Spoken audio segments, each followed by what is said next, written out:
What is happening, everybody? Greg Ehrenberg here from Stochastic.com. It is Thursday afternoon, which means we're about to be breaking down today's upcoming NFL Rainmakers slates. We talk about Thursday Night Football as well as the Sunday main slate. I'm breaking this down from different angles. We're going to be talking about the secondary market and all the players that are projecting well there. We're going to talk about just overall the best players to build stacks around using the different tools we have at Stochastic.com. Any questions you guys have for me, we can answer those on the show as well. So anything that comes to your mind, whether it's about players you might want to go out and get, or if it's something along the lines of, a start-sit type question, anything you guys could think of, the show is for you. Anything you want to ask me, throw that into the comment section. And if you guys haven't checked out Rainmakers yet for DraftKings, here is the absolute best way to get involved. Link below, 100% totally free starters pack that is going to give you a quarterback of your choosing and the rest of the lineup filled out. So totally free, and you could win real cash prizes with those cards. So take advantage of it. Why not? It's free. You can win money, and free is really the best price that there is out there. There's also some other deals right now on Rainmakers that we'll talk about as we go here. But to start, and you guys could throw this into the YouTube if you want. Would you rather me talk more about the Thursday Night Football contest tonight or the main slate? I'm going to start with the main slate, but if you guys have other questions or feel otherwise about things you want to talk about, throw it into the comment section. But let's start by looking at the Sunday main slate, and there's a pretty big disparity between the teams that we're projecting to be the top stacks of the weekend and everybody else. But you see there's only a few teams that we're giving a realistic chance to be the highest scoring team this weekend, and then there is a massive, massive drop-off for everybody else. So in terms of teams that have double-digit odds being the top scoring stack, which this is a little bit larger of a group than we normally see. We have 5 teams with double-digit odds to be the top scoring team. Usually only have 2 or 3, but as a result, with it being more top-heavy, we've got all these teams at the bottom here with basically no chance to be the top scoring team in our stack, right? We've got a 16.2% chance, and this is using DraftKings scoring, so which teams have the best odds to accumulate the most DraftKings points on this weekend slate. We've got the Eagles at 16.2%. We've got the Vikings at 13.8%, the Dolphins at 12.8%, the Bengals at 10.7%, the Chiefs at 10.3%. Then you got a couple teams here in the Rams and Lions who are not all that likely, but are within the realm of possibilities. And then you got these teams at the bottom: Atlanta, Carolina, Pittsburgh, New England, New Orleans, the Giants, just all these teams with like a 2% or worse chance. Very unrealistic that these would be the top scoring teams of the slate. So for Rainmakers, where we're just looking at which teams and which players are going to score the most fantasy points, and we don't really have a salary cap that we care much about, we could just look at the teams that are projected to score the most points, which is what we're going to be doing here. Starting with the Philadelphia Eagles, taking on the Los Angeles Rams. So the Rams, we'll also look at some options for them as a secondary stack, because don't forget Cooper Kupp potentially back in the mix. So we'll see what his prices are looking like in the secondary market. If you guys haven't checked out our DraftKings tool that we have here, it is very helpful. So if you're looking to buy cards on the secondary market, what you could find from this tool is how we're projecting each players in terms of what their fantasy points are, their current low ask on the secondary market, and then a metric here, points per dollar, which is, just how valuable are these players to buy in the secondary market as far as this upcoming week is situated. So let's look at the Eagles, and I'll just sort by the Eagles here. Click on the Eagles. We'll see which players are projecting the best and what their secondary market value looks like as well. One thing with Jalen Hurts we always have to consider is that he is a superstar eligible player. You can only play one superstar in your lineup. Do we want to use that on a quarterback? That's usually a no for me. But with that said, we do have Jalen Hurts projected for 24.86 fantasy points. Let's just look at all the quarterbacks now real quick and see how does he stack up against everybody else. All right, so 24.86 fantasy points for Jalen Hurts. That is top on the board for us. Actually, a full 1.5 higher than Josh Allen, who is second. But with that said, let's sort by the main slate, because Josh Allen's on the London slate. All right, so if we go by main slate, so we've got behind Jalen Hurts is Tua. All right, Tua's floor price, 17.89, so a little bit higher. But you don't have to use a superstar spot on Tua, and he only projects slightly worse here than Jalen Hurts. So that is going to make it a little hard for me to consider Hurts, especially when you could get a Tua or Kirk Cousins who's playing against the Chiefs, and projects fairly well here for 20.12 fantasy points without the superstar status. So I'm probably less apt to play Jalen Hurts, but still, we have the Eagles with a really high likelihood of being the highest scoring team on the slate. So what are some of the skill position players that maybe might be standing out here from the Eagles? All right, so if we're looking at the skill position players, A.J. Brown, who I don't remember what his secondary market price was last week, but it has to have skyrocketed. A.J. Brown was somebody who people weren't really playing last week, especially if you look at, like, he was in the Millie Making winning tournament in the big contest over on DraftKings, and he had like 1% ownership on the slate. So hardly anybody was getting to him. And now he's back on the radar, going to be more popular this week, but for good reason based on our projections. So $12.99 as the floor price at the core level for A.J. Brown. I do think he's somebody who, if you're looking for just a top wide receiver to play on the slate, A.J. Brown is going to fit the bill. Projection of 17.81 DK points. Let's see what else do we have from this team. Devonta Smith. I think you make a case that Smith is a better value than A.J. Brown. If you're bargain hunting and you're not strictly looking for most overall fantasy points, you've got Devonta Smith here at about half the secondary market price of A.J. Brown. Does he project less? Sure, but only by 2 fantasy points. And for 2 fantasy points, you're looking at a difference of a little over $5 in terms of core floor price. So if you want the player who's going to score the most fantasy points, which obviously totally reasonable, A.J. Brown is your guy if you have cards of both of them. But if you're looking for the better value on the secondary market, I'm going to lean towards Devonta Smith being the guy you want to go to here.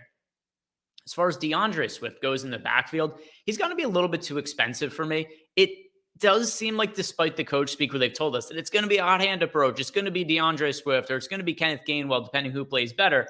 Well, if you look at the box score after halftime of last week's game, DeAndre Swift had something like 8 carries and Kenneth Gainwell had 0. So much for the hot hand approach. It looks like Swift is the guy, but here's the problem. $11 is a core floor price. He's going to be a little bit expensive for me, has DeAndre Swift. So I'd rather focus on some of the pass catchers here, particularly when you consider that we have Devonta Smith projected for about 2 more fantasy points, but about $3.50 cheaper in terms of the core floor price on Devonta Smith. So much better purchase, in my opinion, than DeAndre Swift. If you guys are playing in the deep slate contest where you have to fill out, quarterback, multiple running backs, multiple wide receivers, tight end, kicker, defense, the whole shebang, Dallas Goedert projecting for 10.83 fantasy points. His core price only $1.29 at the floor. People are off Dallas Goedert. I know he's had a little bit of a rough start to the season, but with that in mind, most tight ends have generally sucked so far this season. And in Dallas Goedert, getting a a tight end who has an actual upside and that everybody's bailed on at this point. So, Dallas Goedert for $1.29, I consider that to be a pretty good value, at least in terms of a buy low for Dallas Goedert. Kind of in the same way, if you guys remember last week, we were talking about, I think it was David Lynch in the YouTube chat was asking about Justin Fields as a buy low. And at the time, Justin Fields, there's nobody else from the Eagles I'm going to want to talk about here. So we just use this as an example. Chicago Bears also playing on Thursday Night Football, but I have to remove the main tag. So Justin Fields, last week, we were talking about being one of the best values you could get on the secondary market because the field was just totally off him. His core floor price at the time we were doing the show last week was $9. So if you bought a Justin Fields card, not only did he go out and have himself a good game, his core floor price now is $11.50. So you basically could have played a Justin Fields for free for a week, collect whatever prize you made because he had a good fantasy game last week, and then you sell him for a more expensive price this week, and you would have made not a massive profit, but you bought a card, or could have bought multiple of those cards for $9, gotten the fantasy points, gotten the win money from playing them, and then resold them this week for $11.50. So Justin Fields, kind of in the same way that we're looking at Dallas Goedert. Like, Dallas Goedert's not going to be cheaper than $1 on the secondary market. That's the way that I'm looking at that. So Dallas Goedert, if you want to get somebody for the deep slate contests. Now let's go ahead and go back to the top stacks tool. And you guys have any questions or comments for myself, you could throw those into the YouTube chat. Also, something I want to bring to your guys' attention is a couple of deals that are going on right now for the DraftKings Reignmakers marketplace. There are the rush packs, which are good for Sunday, right? So week 5 rush packs, and they're going to give you a full set of cards for the Sunday slate. So there's a discount on them. They're typically $100 the packs. They're being marked down to $70. And in addition to that, if you buy 5 of them, you're going to get 100 DK dollars from DraftKings for that. So that is something that's a pretty good deal. You're getting the 30% markup. And then also you buy 5, you're getting 100 DK bucks. So something to take advantage of if you guys are looking to buy some packs and build up your collection. Let's look at the Rams as a bring back stack, right? Because we just talked about the Eagles, highlighted AJ Brown is a good wide receiver option. We've got Devontae Smith is a good value. Dallas Goedert is a good value. But how about the Rams on the other side if we want to make a game stack? Because the Rams, there's a pretty big drop-off between the Rams and some of these top teams. But we've got Cooper Kupp back in the mix, and they still do have a 6.7% chance to be the top stack. So I want to see how the Rams are setting up for us. Rams. I'm also curious what the market is doing in terms of the price point of guys like Nakua and all the other pass catchers, or even Matt Stafford for that matter, now that we have Cooper Kupp expected to be back in the mix.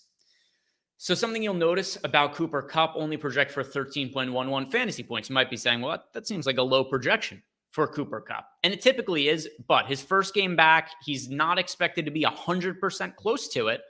But still, if he does play, he's expected to have somewhat of a snap count, which is going to be dragging down his overall projection. But with that said, we know the upside that Cooper Kupp has as a fantasy option. I don't know if this is the week to buy Cooper Kupp, but this is a really low floor on his asking price. $898 for the core level, $35 for the rare level. Let me see, when do the Rams play on primetime next? Because we see a little bit of a bump in price for guys who are playing on primetime. What is the Rams schedule?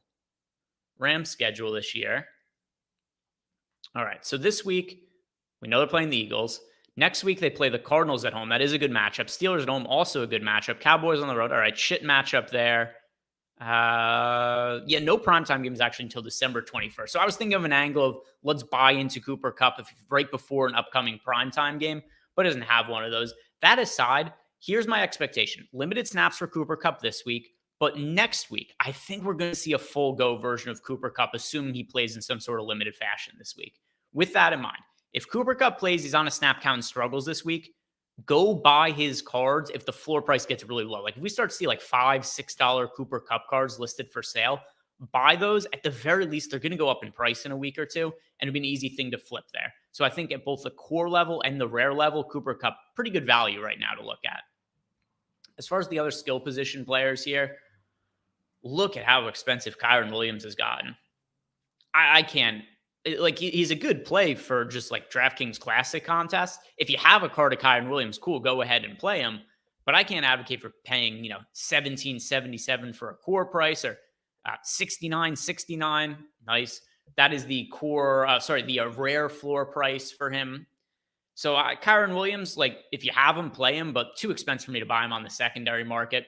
I do think that Matt Stafford, if you're looking for a really cheap QB to buy, floor price for Matt Stafford is $8. We have him projected for 18.67 fantasy points this week. He's got Cooper Kupp back in the mix. That's going to help out his volume in terms of, well, I shouldn't say volume. I'll say the efficiency of Matt Stafford per drop back as we go forward here. Pretty good wide receiver room he's got now between Cooper Kupp, Puka Nacua standing out so far this year. Stafford's got weapons to throw to. Kyren Williams also has been potent out of the backfield. So $8, I think that's a pretty good buy price there on Matt Stafford for this weekend. And going forward, I like Matt Stafford this year for fantasy. He's looked a lot healthier this year. And I think it was easy to write off Stafford last year, just considering like, hey, he's older. He's playing poorly. Maybe he sucks now. I don't know. I think he might have just been injured last year. He looks considerably better this year, and he's a long track record being good. Let's look at Nacua. Nacua. Can't find him listed here.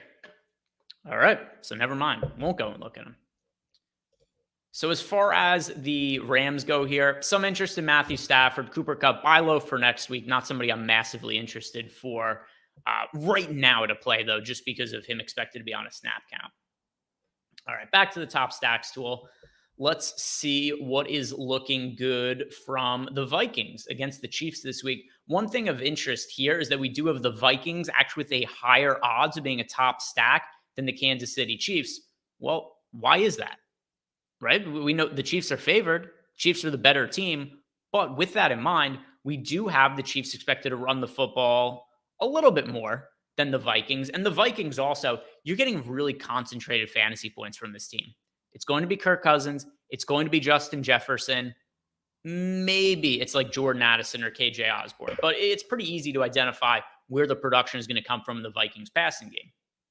For the Chiefs, right, you're going to get production out of Mahomes and Kelsey to an extent, although Kelsey hasn't had the best fantasy season so far this year.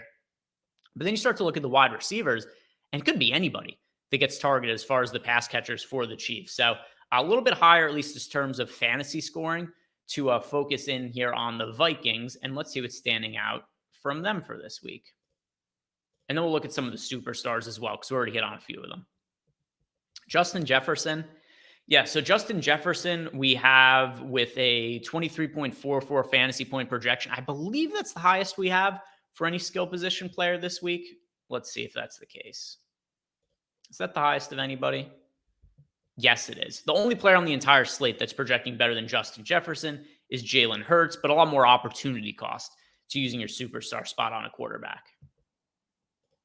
So to the Vikings, got 23.44 fantasy point projection on Justin Jefferson. Kirk Cousins, 20.12. So he's a great quarterback to get for this week. Well, he's been a great quarterback for Rainmakers purposes really the entire season. But as far as non-superstar quarterbacks go, Kirk Cousins and Tua Tagovailoa, those are your two best targets for this weekend if you have them in your collection. And then as far as the running back situation, now that Cam Akers is getting worked in, it's going to be hard for me to trust Madison or Akers, especially for Rainmakers purposes, where you don't have to be invested in any kind of timeshare committee or anything like that. We could just kind of play the best guys at each position. And Alexander Madison is just not that guy for me right now, not with Cam Akers in the mix and, some uncertainty on what the snaps are going to look like for each of them. TJ Hawkinson, great target for the deep slate contest, 14.21 fantasy points, one of our top projected tight ends for this weekend. Core floor price is $5 for TJ Hawkinson. If you're looking for a secondary wide receiver from the team, I would say don't do it. We've got Jordan Addison project for 9.04 fantasy points and KJ Osborne for 8 fantasy points. Just not enough for what I'd be looking for in Rainmakers. I wonder actually if we just look at tight ends now. And then I'll go to the super. I know I promised we look at superstars, so we'll do that afterwards. But as far as tight ends go, we've got Kelsey projected for 18.5, and then Hawkinson is second at 14.21. Just a massive drop off there. Like if you're playing the deep contest and you have a Travis Kelsey, you have to play him. There's nobody even remotely close to him. In terms of value on the secondary market, sure, TJ Hawkinson's a little bit better of a value, but I mean, just look at this drop off from Kelsey to everybody else at the tight end spot. All right, let's look at superstars. And I just want to look at the skill position players. There are no superstar tight ends, so might as well take that out. Superstar. Yes. All right, so who do we want to play this weekend at the superstar spot? We've got Justin Jefferson. This kind of seems like a no-brainer looking at the numbers here. I'll go to main slate. All right, so main slate. Justin Jefferson project for 23.44. That's almost 3 fantasy points higher than Tyreek Hill, our second highest projected superstar. Then you got Jamar Chase, 19.76. At least if you're looking at a Jamar Chase, pretty good value on him in the secondary market with only a $9.49 ask price. But yeah, this is pretty clear to me. Justin Jefferson is the superstar to play this weekend. If you're looking at quarterbacks, Jalen Hurts, we mentioned it before, projects a little bit higher than Justin Jefferson. But look at the difference in wide receiver. If we take off the superstar status. Okay, so Justin Jefferson projects for 23.44 fantasy points, highest projected superstar player. Highest projected non-superstar player at wide receiver. Just go to wide receiver here. Is Amon-Ra St. Brown, but he's questionable to play, right? Amon-Ra St. Brown hasn't been practicing, questionable. So let's see if we take somebody who isn't Amon-Ra St. Brown. It's A.J. Brown. So the highest projected non-superstar wide receiver that we're confident is going to play is A.J. Brown, 17.81 fantasy points. So he's projecting 5.5 fantasy points less than Justin Jefferson. All right. I'm going to make my point here in a second. Quarterback. Talking about opportunity costs. That's going to be the theme here. Quarterback. Jalen Hurts projects for 24.86 fantasy points. Tua projects for 22.7.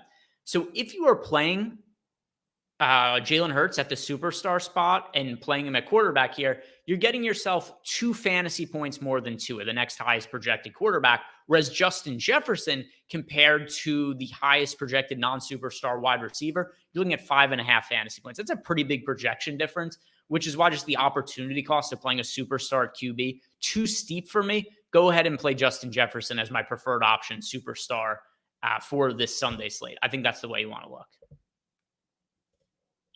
Other teams with pretty good top stack odds, the Miami Dolphins.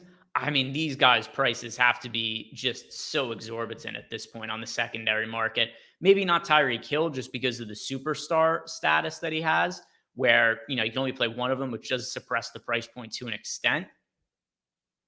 But yeah, Tua's expensive now.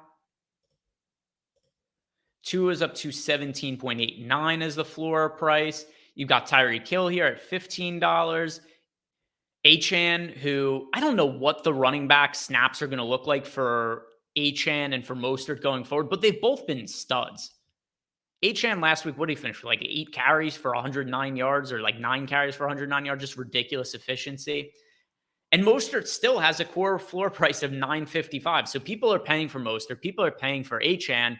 I just don't think it's a situation I personally want to go to for Rainmakers this week, when you might get a situation where Achane only has 9 carries again. If he only has 9 carries again, I get that he crushed in 9 carries last week, but can we project him to have over 100 yards on 9 carries? Could we project him to have multiple touchdowns on just 9 carries? The answer is probably not. So I think a little bit too expensive for both these guys on the secondary market. What I do like, though, Jalen Waddle. Waddle only has a core floor price of $7.15. I think he's being a little bit undervalued as the field is looking to get to Tua, Tyreek Hill, Achane, Mostert. Like, Waddle is $2 cheaper as far as core price compared to Mostert, whereas we have Waddle project for 13.76 fantasy points and Mostert project for 12.43. So I like Waddle as a decent piece to buy on the secondary market if you're looking to fill out a lineup for this weekend. And what we got? A few minutes left to go here. So let's see if there's any other teams we want to talk about.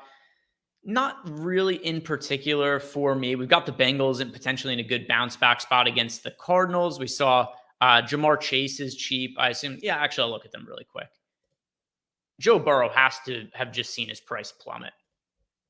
Yeah, $9 for Joe Burrow. I do think that's a pretty good value buy on the secondary market. Joe Burrow dealing with that calf injury. It's obviously annoying that he's not going to be 100%, but do any of us think that Joe Burrow is just going to suck all year? I don't. I mean, maybe you guys just think the injury is going to be too much for him to bounce back from, or maybe they shut him down at some point if they keep losing because they're off to a 1-3 start. But I mean, this is kind of like do or die type situations for the Bengals. Burrow's cheap. Jamar Chase is cheap. Joe Mixon himself is also pretty cheap. So if you want a cheap value stack to go to, I think you consider the Bengals from that standpoint. T. Higgins is in here. I expect Higgins is going to, unless we've gotten news otherwise, I don't expect T. Higgins to play. Let's see if we've got an update on his status. He's dealing with broken ribs, T. Higgins. Was there any update on T. Higgins? Nothing definitive. But like I said, I do think he's more likely to sit than end up playing today. Let's really quickly look at Thursday Night Football, and then we will wrap it up for the day. And if you guys haven't done yet, do me a favor, like this video, subscribe to the YouTube channel, help support us. Bears, Commanders, let's remove where it says main here. All right. Who are the best projected players for Thursday Night Football?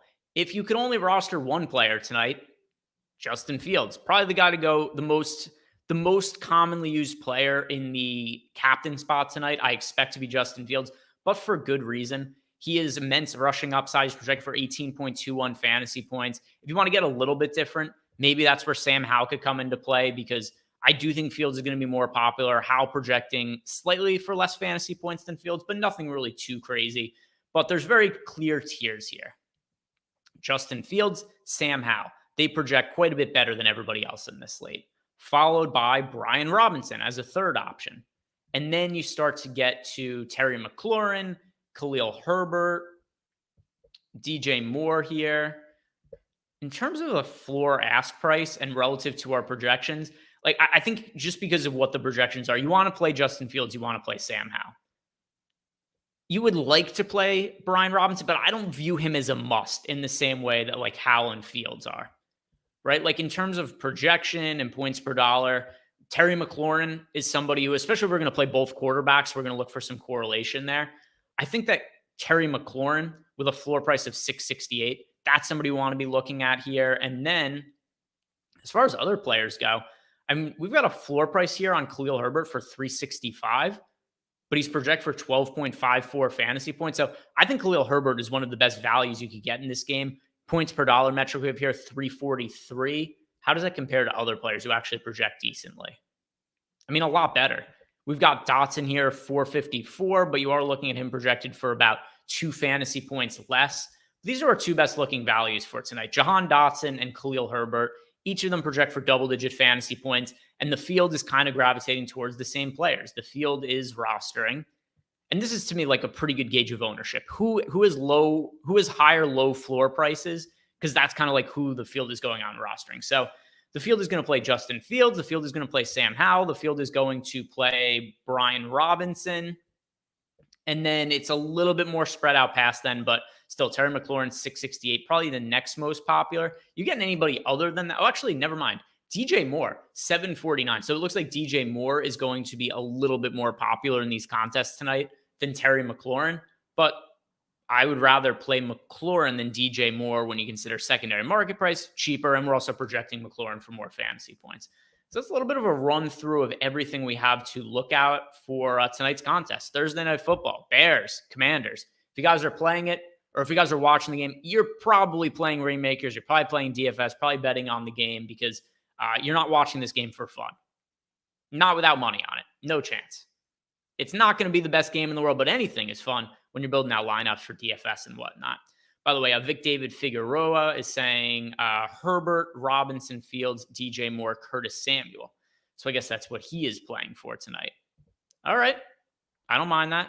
Don't mind that at all. Good luck tonight, Vic David Figueroa. And for everybody else, thank you very much for watching. If you're not done yet, like I said, do me that favor. Like, subscribe, appreciate all that stuff. Good luck with your contest tonight, guys. Tonight, I'm going to be breaking down the Thursday Night Football game a little bit more in full. I'm going to be with Eric Lindquist on the deep dive from 6:15 to 7:15 Eastern time. And then after that, Lofty and Neil are going to be doing a full slate breakdown. So 2 hours of commentary on tonight's Thursday Night Football game. Check us out then, guys. Good luck. See you later.